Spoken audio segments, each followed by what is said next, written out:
तब देश के अंदर पहली बार देश की जनता को ये काला दिन देखने को मिला था, क्योंकि कांग्रेस ने हमेशा तुष्टीकरण, जातिवाद, परिवारवाद और भ्रष्टाचार की राजनीति की है। ये आज से नहीं है, क्योंकि इनकी जो लोलुपता है पद,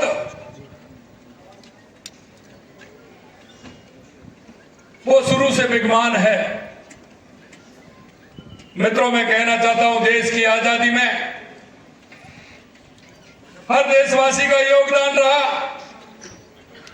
कांग्रेस के नेतृत्व में हर देशवासियों ने आजादी की लड़ाई लड़ी थी, लेकिन इन्हों की महत्वाकांक्षा आप देख सकते हैं। जब गांधी जी ने कहा था कि कांग्रेस के नेतृत्व में देश को आजादी मिल गई, क्यों ना इस कांग्रेस को समाप्त कर दिया जाए, लेकिन उन्होंने उसका फायदा लेने के लिए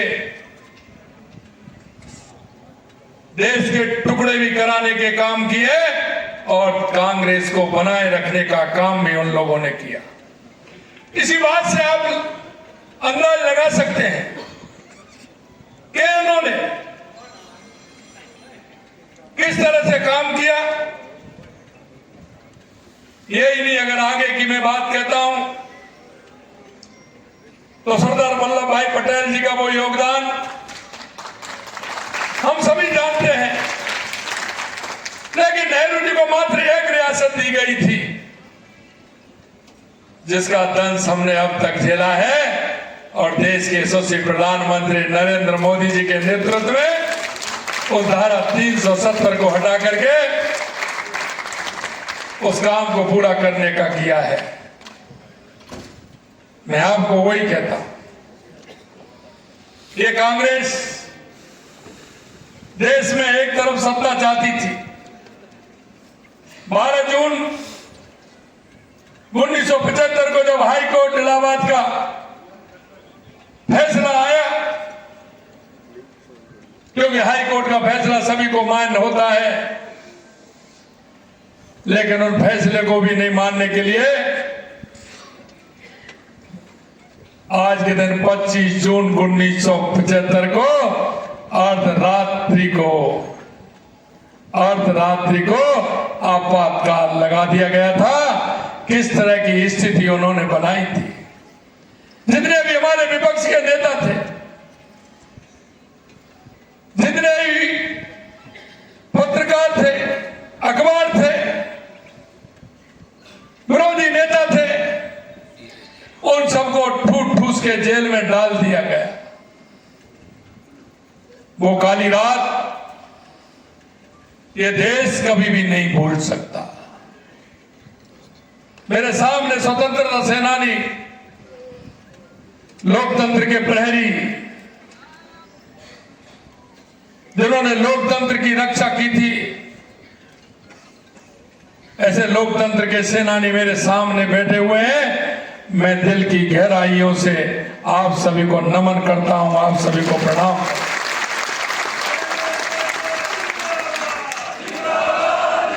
क्योंकि हमारी उम्र भी छोटी थी, लेकिन हम जब देखते थे,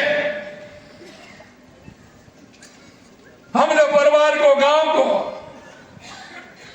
ऐसे लोगों को देखते थे तो सुनते थे कि आखिरकार ये उजाला कब होने वाला है। मुझे दंतोपति ठेगड़ी जी का वो वाक्य याद है, क्या है, ये अंधकार मिटाने के लिए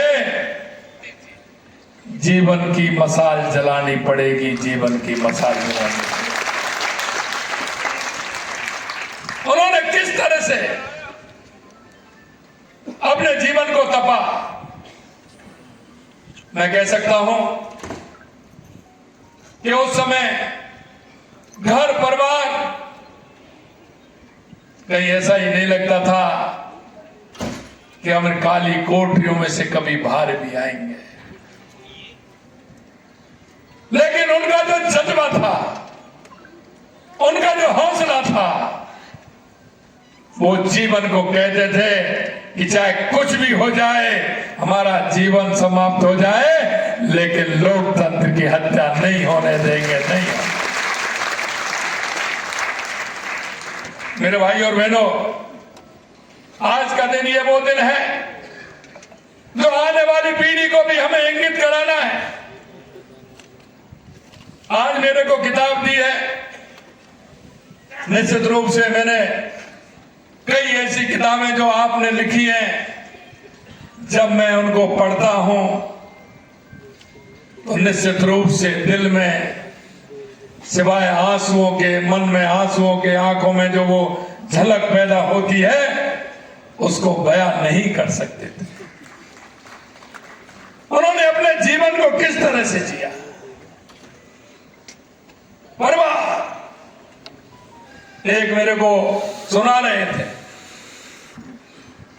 जब ये आपातकाल चल रहा था, 1-2 दिन 3 दिन ही हुए थे, वो अपना काम करके आए, घर पर पहुंचे शाम को, उनकी इच्छा हुई खाना खाना है, तो मेरे को एक लोकतंत्र सेनानी हमारे सुना रहे थे। पहले कोई दोना वगैरह ये तो थे नहीं। उन्होंने कहा कि क्या सब्जी बनी है, श्रीमती ने कहा होगा। उन्होंने कहा पास की हलवाई की दुकान से मैं दही लेकर के आता हूं, और घर से वो कटोरी लेकर के दही लेने के लिए निकले थे। लेकिन वो लोग तैयार बैठे थे, मां कोई 1-2 लोगों को और निगरानी में थे, उनको पकड़ा। उन्होंने कहा कि आप कहां जाते हैं, आप भी हमारे साथ चलिए, और उनको भी साथ ले गए और जेल की कोठरी में डाल दिया। अब उस व्यक्ति को जो दही लेने दुकान पर गए, उनका क्या दोष था, लेकिन मैं आपको कहना चाहता हूं, वो 18 महीने 19 महीने जेल में रहे, उसके बाद उस हलवाई के पास गए और उस कटोरी को लेकर के आए। कितनी कितनी यात्राएं उन्होंने झेली, कितना कितना उनका संघर्ष था, हम आप महसूस नहीं कर सकते। मैं आपसे इतना ही कहना चाहता हूं, हमारे लोकतंत्र सेनानी है मेरे मित्रों, आप घंटे 2 घंटे इनके पास जाइए, इनके वो संस्मरण सुनिए, आपके जीवन में कई इस तरह की बातें आएंगी, कई उबाल भी आएंगे। क्योंकि इस देश की आजादी में हर भारतीय का योगदान, हमारे उन महापुरुषों का योगदान, हमारे उन बलिदानियों का योगदान सिर्फ इसलिए नहीं था कि एक परिवार कुर्सी पर बैठा रहे।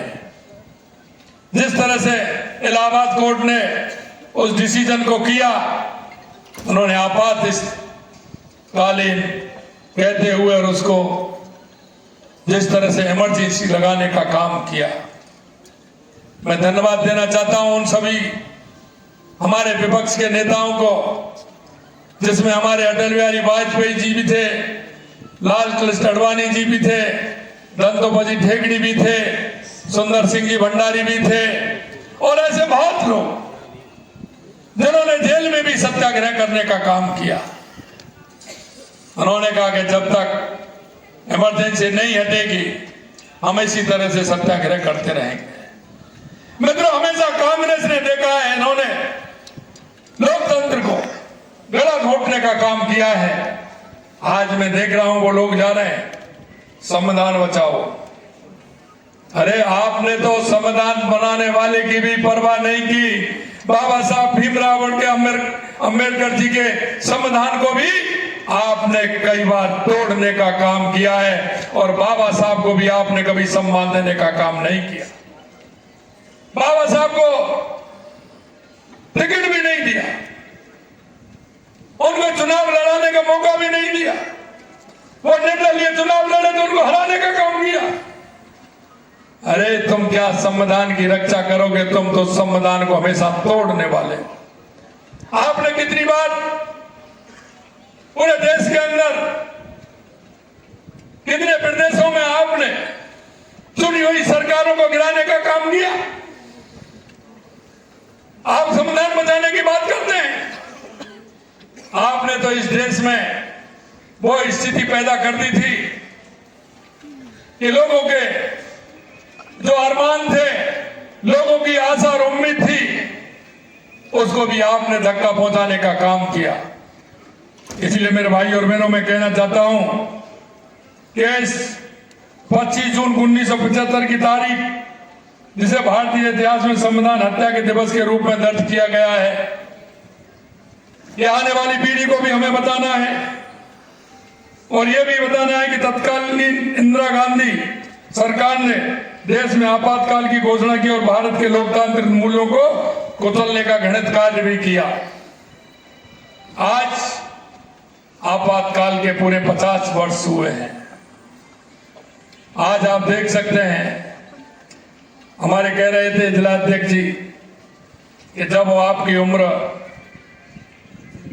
20 साल 18 साल